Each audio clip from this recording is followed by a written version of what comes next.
നമ്മുടെ ഉപരാഷ്ട്രപതി വല്ലാതെ ഞെട്ടിച്ചിടഞ്ഞല്ലോ. വൈകുന്നേരം വരെ രാജ്യസഭയെ മാനേജ് ചെയ്തിട്ട് രാത്രിയിൽ ഞാൻ ഈ നിമിഷം മുതൽ രാജിവെച്ചിരിക്കുന്നു എന്ന് പറഞ്ഞൊരു സ്റ്റേറ്റ്മെൻറ്റ്. എന്താണ് യഥാർത്ഥ കാരണം? അദ്ദേഹം പറഞ്ഞ കാരണം വിശ്വസിക്കുകയല്ലേ നമുക്ക് മാർഗമുള്ളൂ. ആരോഗ്യപരമായ കാരണം. അത് അദ്ദേഹം വൈകുന്നേരം 4:10 വരെ മറ്റേ രാജ്യസഭ ഉണ്ടായിരുന്നു. അത് കഴിഞ്ഞിട്ടും അദ്ദേഹം ഓഫീസിലുണ്ടായിരുന്നു. 6 മണി വരെ ഓഫീസിലുണ്ടായിരുന്നു എന്നാണ് എല്ലാവരും റിപ്പോർട്ട് ചെയ്തത്. അത് കഴിഞ്ഞ് പോയിട്ട് 9:30 അദ്ദേഹം ട്വിറ്ററിൽ രാജിക്കത്ത് പരസ്യപ്പെടുത്തുന്നു, രാഷ്ട്രപതിക്കും അയച്ചു കൊടുക്കുന്നു. ഇതാണ് സംഭവം. 6 മണിക്കും 9:30ക്കും ഇടയ്ക്ക് എന്താ സംഭവിച്ചത്? എന്ത് സംഭവിച്ചു എന്ന് ആർക്കും അറിയില്ല. ഒരു കാര്യം ആളുകൾ നോട്ട് ചെയ്തത്, ഇന്നലെ രാജ്യസഭയിൽ JP നഡ്ഡ അദ്ദേഹം പ്രതിപക്ഷത്തോട് പറയുന്നു, nothing will go on record, nothing will go on record except my speech, you should understand that. ഇംഗ്ലീഷിലാണ് പറയുന്നത്. അപ്പോൾ ഇത് സഭാധ്യക്ഷനെ വെല്ലുവിളിക്കുന്നതിന് തുല്യമാണ്. Nothing will go on record എന്ന് പറയേണ്ടത് അധ്യക്ഷനാണ്. ലോക്സഭയിലാണെങ്കിൽ ഓം ബിർളയാണ്, രാജ്യസഭയിലാണെങ്കിൽ ജഗദീപ് ധൻഖറാണ്. JP നദ്ദ രാജ്യസഭയിലെ സഭാ നേതാവാണ്, ഭരണകക്ഷിയുടെ നേതാവാണ്. That position is okay, but nothing will go on record എന്ന് പറയാൻ പാടില്ല. നിങ്ങൾ പറയുന്നത് ഒന്നും രേഖയിലുണ്ടാവില്ല എന്ന് പറയാനുള്ള അതോറിറ്റി അല്ല. സ്പീക്കറോട് ആവശ്യപ്പെടാം, സാർ എൻ്റെ പ്രസംഗം ഒഴിച്ച് ബാക്കിയെല്ലാം എക്സ്പെൻഡ് ചെയ്യണം സാർ, ഈ പറയുന്നതൊക്കെ നോൺസെൻസാണ്, ആവശ്യപ്പെടാം. നിങ്ങൾക്ക് ഒന്നുകിൽ നിങ്ങളിത് പിൻവലിക്കണമെന്ന് പറയാം, സ്പീക്കറോട് എക്സ്പെൻഡ് ചെയ്യണമെന്ന് പറയാം, sir this should not be there in the record please എന്ന് പറയാം. അല്ലാതെ nothing will go on record, അത് 2 തവണ പറയുന്നു. Nothing will go on record, nothing will go on record except my speech, you should understand that. അതാണ് ഒരു സംഭവം ഇൻസൾട്ടായിട്ട് തോന്നിയിരിക്കുക അല്ലേ? ഒരു ഇൻസൾട്ടായിട്ട്. പക്ഷെ അതിൻ്റെ പേരിൽ ജഗദീപ് ധൻഖർ രാജിവെക്കുമോ എന്ന ഒരു ഇതുണ്ട്. അദ്ദേഹത്തെ ഇതിനു മുമ്പും പലരും ഇൻസൾട്ട് ചെയ്തിട്ടുണ്ട് രാജ്യസഭയിൽ. അദ്ദേഹം രാജിവെക്കണമെന്ന് 50 പ്രതിപക്ഷ MP-മാർ ഒപ്പിട്ട് നിവേദനം കൊടുത്തിട്ടുണ്ട്. അദ്ദേഹം രാജ്യസഭയിൽ നിന്ന് നിരാശനും ദേഷ്യവും നിരാശയൊക്കെ കൊണ്ട് ഇറങ്ങിപ്പോയിട്ടുണ്ട്. പിന്നാലെ പോയിട്ട് ആം ആദ്മി പാർട്ടിയുടെ സഞ്ജയ് സിംഗ് പുറകെ പോയി ഓടിയിട്ട്, സാർ ഞാൻ ചെയ്ത തെറ്റ്, സഞ്ജയ് സിംഗ് എന്തോ കോമാളിത്തരം കാണിച്ചു, ഇദ്ദേഹം ഇറങ്ങിപ്പോയി. പിന്നാലെ പോയി കൂട്ടിക്കൊണ്ടുവന്നു, സാർ സോറി സാർ പെട്ടെന്ന് ഞാൻ ചെയ്തു പോയതാണെന്നൊക്കെ പറഞ്ഞ് കൂട്ടിക്കൊണ്ടുപോയി. ഇങ്ങനെയൊക്കെ സംഭവങ്ങളുണ്ടായിട്ടുണ്ട്. അപ്പോഴൊന്നും അദ്ദേഹം രാജിക്കൊന്നും ഒരുങ്ങിയിട്ടില്ല. അപ്പോൾ JP നഡ്ഡ ഇങ്ങനെ ഒന്ന് പറഞ്ഞു പോയി എന്ന് വിചാരിച്ചിട്ട് JP നഡ്ഡ ഒരുപക്ഷെ ഉദ്ദേശിച്ചിരിക്കുക, നിങ്ങളുടെ ഈ ബഹളമൊന്നും റെക്കോർഡിൽ വരില്ല കേട്ടോ, ഞാൻ പറയുന്നത് റെക്കോർഡിൽ വരുള്ളൂ, only my words will go to the record, not your ഹംഗാമ. ഇതാണ് അർത്ഥമെങ്കിലും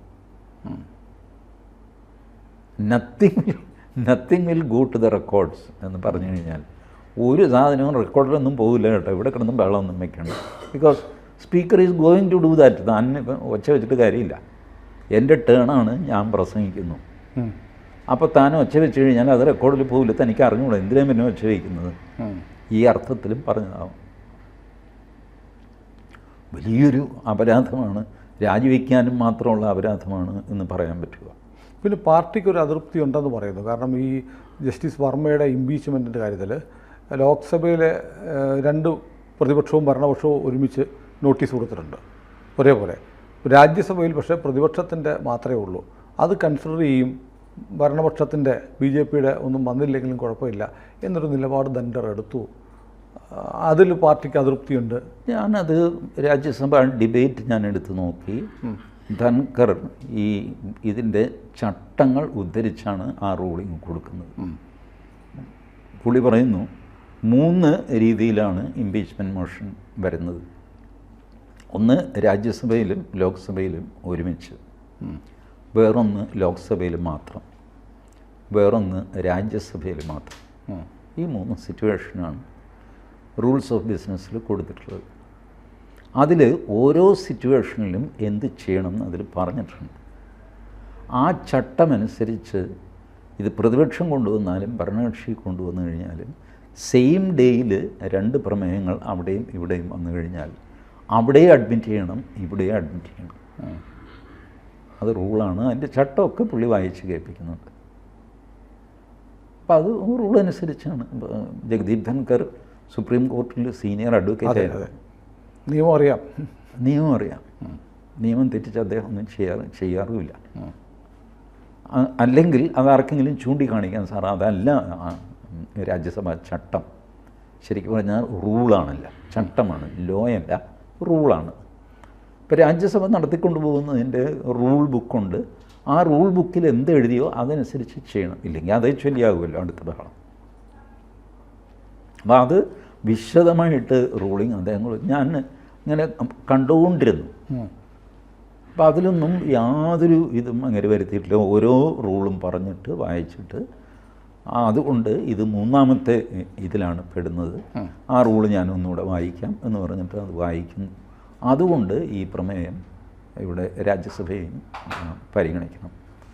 നമ്പർ 2, പുള്ളി പറയുന്നു രാജ്യസഭയിൽ മാസങ്ങൾക്ക് മുമ്പ് 500ൻ്റെ നോട്ട് കെട്ട് കിട്ടി. ഒരു പെട്ടി ഇരിപ്പുണ്ട്, കടലാസ് പെട്ടി. തുറന്നു നോക്കിയപ്പോൾ 500ൻ്റെ നോട്ടാണ്. ഇതെങ്ങനെ രാജ്യസഭയിൽ വന്നു? ആ ഇരുന്ന സീറ്റ് നമ്പർ പുള്ളി പറഞ്ഞു 222 സീറ്റ് നമ്പർ. സീറ്റിൽ ആളില്ല. പക്ഷേ ഉണ്ടായിരുന്നോ ആർക്കും ഓർമ്മയില്ല, എല്ലാവരും എണീറ്റ് പോയി. അത് കഴിഞ്ഞപ്പോഴാണ് അതിൻ്റെ സൈഡിൽ പെട്ടിയിരിക്കും. ഈ പെട്ടി ആരുടെയാണ് എന്ന് ഞാൻ ലോക്സഭയിലെ എല്ലാ MP-മാരടുത്തും അന്വേഷിച്ചു നേരിട്ട്.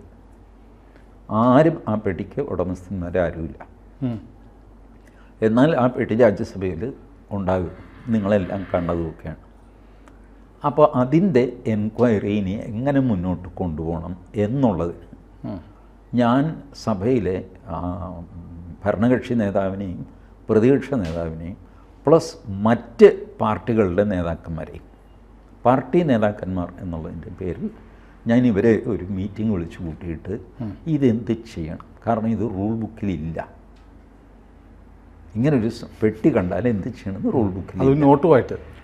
അപ്പോൾ അതുകൊണ്ട് ഇതിനി എങ്ങനെ പ്രൊസീഡ് ചെയ്യണം എന്നറിയാനായിട്ട് ഞാൻ താമസിയാതെ എല്ലാവരുടെയും മീറ്റിംഗ് വിളിക്കുന്നുണ്ട്. എല്ലാവരും എന്നോട് സഹകരിക്കണം. അതിനൊരു പ്രൊസീജിയർ വേണം. ഇനിയിപ്പോൾ എൻക്വയറി കൊണ്ടുപോകേണ്ടത് എങ്ങനെ എന്ന് പ്രൊസീജിയർ വേണം. ഇങ്ങനെയൊക്കെ സംസാരിച്ച മനുഷ്യനാണ്. He was very cool and calm. I don't know what happen. 6 മണിക്കും 9:30ക്കും ഇടയ്ക്ക് എന്ത് സംഭവിച്ചു? ഇപ്പോൾ വെറുതെ ഒരുപാട് സ്പെക്കുലേഷൻസ് വരുന്നുണ്ട്. ശശി തരൂരിനെ ഉപരാഷ്ട്രപതിയാക്കാൻ വേണ്ടിയിട്ടാണ്. അങ്ങനെ വലിയ സാധ്യതയുണ്ടോ? I don't think so. അങ്ങനെ ആക്കാനാണെങ്കിൽ അതൊക്കെ ഗ്രേസ്ഫുള്ളി ചെയ്യാൻ എത്രയോ മാർഗങ്ങളുണ്ട്. ചെയ്യാമില്ല. ഇത് ഒരാൾ സീറ്റിലുള്ള ഒരാളെ നിഷ്കാസനം ചെയ്തിട്ട് തരൂരിനെ വൈസ് പ്രസിഡന്റ് ആക്കുമെന്ന് വിശ്വസിക്കാൻ ബുദ്ധിമുട്ടാണ്. ആക്കണമെന്ന് തരൂര് പോലും പറയില്ല. പ്രത്യേകിച്ചും ജഗദീപ് ധൻകറുടെ കാര്യത്തിൽ പറയില്ല. കാരണം ജഗദീപ് ധൻകർ തരൂരിൻ്റെക്കാളും കൂടുതൽ സ്റ്റേച്ചർ ഇന്ത്യൻ പൊളിറ്റിക്സിലുള്ളതാണ്. Tharoor may be famous elsewhere but not here. Indian politics വർഷം എത്രയായി ജഗദീപ് ധൻകർ വന്നിട്ട്.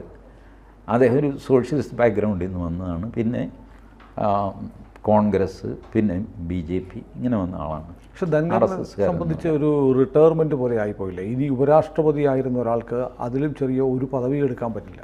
വേണ്ട. ഇപ്പോൾ അദ്ദേഹത്തിന് 74 വയസ്സായി. ഇനിയിപ്പോൾ എന്ത് പദവി എടുക്കാൻ? അദ്ദേഹത്തിന് സുഖമില്ല എന്നുള്ളത് സത്യമാണ്. അതെ, നമ്മൾ കൊച്ചിയിൽ വന്നപ്പോൾ തന്നെ ദേഹാസ്വസ്ഥ ഉണ്ടായിരുന്നു. പല സ്ഥലത്ത് വെച്ചുണ്ടായി. ഡൽഹിയിൽ എയിംസിൽ 4 ദിവസം അഡ്മിറ്റ് ചെയ്തു. ഉത്തരാഖണ്ഡിൽ പോയപ്പോൾ അവിടെ വെച്ച് നെഞ്ചുവേദന വന്നു. ഇതൊക്കെ വന്നു. അതുകൊണ്ട് ഇതിപ്പോൾ ശരി ഒരു ഡൊമസ്റ്റിക് പ്രോബ്ലമായിട്ട് നോക്കിക്കോ. അദ്ദേഹം രാജിവെക്കുന്ന ദിവസം വൈകുന്നേരം 6 മണിക്ക് രാജ്യസഭയിൽ നിന്ന് വീട്ടിൽ പോകുന്നു. 6:30 വീട്ടിലെത്തുന്നു. വീണ്ടും ചെസ്റ്റ് പെയിൻ കംപ്ലയിൻറ്റ് പറയുന്നു. ഭാര്യ പറയുന്നു, ദേ ഈ നാടകം ഇനി നീട്ടിക്കൊണ്ടു പോകാൻ പറ്റില്ല, ഇപ്പോൾ രാജിക്കത്ത് തയ്യാറാക്കണം.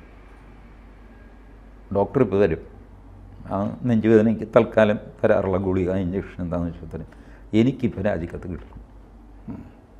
ഞാൻ ദ്രൗപദി മുർമു ഒന്നുമല്ല, പക്ഷെ ഞാൻ നിങ്ങളുടെ ഭാര്യയാണ്, വർഷം കുറേ ആയി ഞാൻ ഈ നാടകം കളിക്കുന്നു, രാഷ്ട്രീയം രാഷ്ട്രീയം രാഷ്ട്രീയം എന്ന് പറഞ്ഞിട്ട് ഇപ്പോൾ എഴുതി കിട്ടണം. What will you do?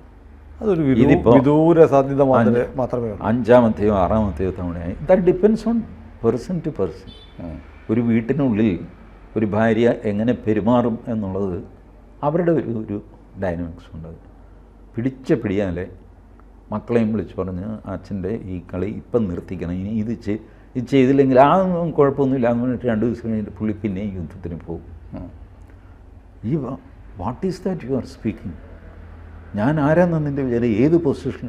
ഓ, നിങ്ങളുടെ കുറേ പൊസിഷൻ ഞാൻ കണ്ടു, കൊല്ലം കുറേ ആയില്ല പൊസിഷൻ ഞാൻ കാണാൻ തുടങ്ങി. ബംഗാൾ ഗവർണറായിട്ട് അവിടെ അടിയും പിടിയും തലവേദനയെങ്കിൽ സ്വസ്ഥതയില്ല. എനിക്ക് പേടിയാണ്, പുറത്തേക്ക് പോയി കഴിയുമ്പോൾ ആര് വെടിവെക്കുമോ ബോംബെറി എന്തെങ്കിലും ചെയ്യും. ഒന്നാമത് നാക്ക് വയലിടുന്ന മനുഷ്യനാണ്, ആരെയും കയറി വിമർശിക്കും. ഇതൊക്കെ എനിക്ക് ആകെ കൂടെ പേടിയായിട്ടിരിക്കുകയാണ്. ഇങ്ങനെയൊക്കെ പറഞ്ഞ് ഇമോഷണൽ ആയിട്ട് ശരി എന്നാൽ പിന്നെ തീർത്തേക്കാം എന്ന് പറഞ്ഞു. ഇതൊക്കെ സംഭവിച്ചു മനുഷ്യ ജീവിതത്തിൽ. ഇതെല്ലാം അൺഎക്സ്പെക്റ്റഡ് ആയിട്ടുള്ള ഒരുപാട് ട്വിസ്റ്റ് ആൻഡ് ടേൺസ്. ബട്ട് ഇത് പുള്ളിക്ക് പുറത്ത് പറയാൻ പറ്റുമോ? എൻ്റെ ഭാര്യ വട്ടം നിൽക്കുകയാണ്, ഒരു രക്ഷയില്ല, ഞാനതുകൊണ്ട് രാജിവെച്ചു എന്ന് പറയാൻ പറ്റും. മേ ബി വളരെ അടുത്ത കൂട്ടുകാരോടോ മോദിയോടോ അമിത്ഷായോടോ ഒക്കെ പറഞ്ഞു, എന്ത് ചെയ്യാനും എനിക്കൊരു രക്ഷയില്ല. ഭാര്യ നേരെ പ്രധാനമന്ത്രിയെ വിളിക്കുന്നു, ഇങ്ങനെ റിലീവ് വേണം, ഇന്ന് തന്നെ വേണം നിൽക്കുന്നു. പ്രധാനമന്ത്രി പറയുന്നു, എന്ത് വേണേ ചേച്ചി എന്താണെന്ന് വെച്ചാൽ തീരുമാനിച്ചോ, എനിക്ക് കുഴപ്പമില്ല. അമിത്ഷായോടും പറയും, എൻ്റെ പൂഞ്ഞ് വൻ ബഹളമാണ്, നമ്മളിതൊന്നും മിണ്ടണ്ട, പുള്ളി എന്താണെന്ന് വെച്ചാൽ ചെയ്തോട്ടെ, വീട് ശാന്തമാകട്ടെ, അല്ലെങ്കിൽ തന്നെ ഇടയ്ക്കിടയ്ക്ക് നെഞ്ചുവേദന വരും. ഇങ്ങനെയാകാം. പക്ഷേ ഞാനത് വിശ്വസിക്കുന്നില്ല. അല്ല, ആകാമെന്നേ ഞാനും പറയുന്നത്. ഇതെന്താ സംഭവിച്ചത് നമുക്കറിയില്ലല്ലോ. ഏതായാലും കുറച്ച് കഴിയുമ്പോൾ അറിയാൻ കഴിയും. കുറച്ച് കഴിയുമ്പോഴും അറിയണമെന്നൊന്നുമില്ല. അത് ജഗദീപ് ധൻകർ ആത്മകഥ എഴുതുമ്പോഴോ അല്ലെങ്കിൽ വേറെ ആരെങ്കിലും എഴുതുമ്പോഴോ ഒക്കെ വരാം. ആരായിരിക്കും? പിന്നെ ഈ പറഞ്ഞ ഇതിലെ പാർലമെൻറ്റിൻ്റെ ഇടനാഴിയിൽ നിറയെ അഭ്യൂഹങ്ങളാണ്. അത് ഞാൻ പറയുന്നത് ശരിയല്ല. ഞാൻ ഇന്നലെ രാത്രി കുറേ ഞാൻ കളക്ട് ചെയ്തു, ബട്ട് അത് അഭ്യൂഹങ്ങൾ മാത്രമാണ്. ഇതുപോലെ സാധ്യതയുള്ള അഭ്യൂഹങ്ങളാണ് തന്നെ. ആരായിരിക്കും അടുത്ത ഉപരാഷ്ട്രപതി? ആരായിരിക്കുമെന്ന് എനിക്ക് അറിഞ്ഞുകൂടാ. ആരാവണം എന്ന് എനിക്കൊരു ആഗ്രഹമുണ്ട്. അതാരാണ്? ആരിഫ് മുഹമ്മദ് ഖാൻ. അതൊരു ഗംഭീര തീരുമാനമായിരിക്കും. ബംഗാൾ ഗവർണർ ഉപരാഷ്ട്രപതിയായി, ഇനി ബീഹാർ ഗവർണറിന് ഉപരാഷ്ട്രപതി ആവട്ടെ. കാരണം ഈ നോർത്ത് ഇന്ത്യൻ പൊളിറ്റിക്സിൻ്റെ ഡൈനാമിക്സ് നന്നായിട്ട് അറിയാവുന്ന മനുഷ്യനാണ് ആരിഫ് മുഹമ്മദ് ഖാൻ. നിയമം അറിയാം, അസാധ്യ പണ്ഡിതനാണ്. ഈ പറഞ്ഞ സെക്യുലർ ആളുകൾക്ക് മുസ്ലിമാണ്. ഞാനതൊരു അഡ്വാൻറ്റേജായിട്ട് പറയുകയല്ല, മറ്റുള്ളവരുടെ തൃപ്തിക്ക് വേണ്ടി പറയുക. എല്ലാം കൊണ്ടും യോഗ്യനാണ്. അത് കൈയടിക്കാവുന്നൊരു തീരുമാനമാണ് അങ്ങനെ സംഭവിച്ചാൽ. എൻ്റെ ഒരു വൈൽഡ് തോട്ട് ഞാൻ പറഞ്ഞു. നോക്കാം നമുക്ക്. ഈവൻ ഞാൻ കളക്ട് ചെയ്ത അഭ്യൂഹങ്ങളിൽ പോലും അദ്ദേഹത്തിൻ്റെ പേരില്ല കേട്ടോ. പേരില്ല, വേറെ പല പേരുകളാണുള്ളത്. ഞാൻ പ്രോംപ്റ്റ് ചെയ്യാൻ പോയില്ല. കാരണം ഞാൻ അങ്ങോട്ട് പറഞ്ഞു എന്ന് വെച്ചോ, ക്യോ ആരിഫ് മുഹമ്മദ് ഖാൻ ബി ഹെ, ആജിക്ക് വോ ബി ഹെ എന്ന് മറുപടി വരും. അപ്പം അങ്ങനെ പ്രോംപ്റ്റ് ചെയ്ത് ഞാൻ മറുപടി വരുത്തിയില്ല.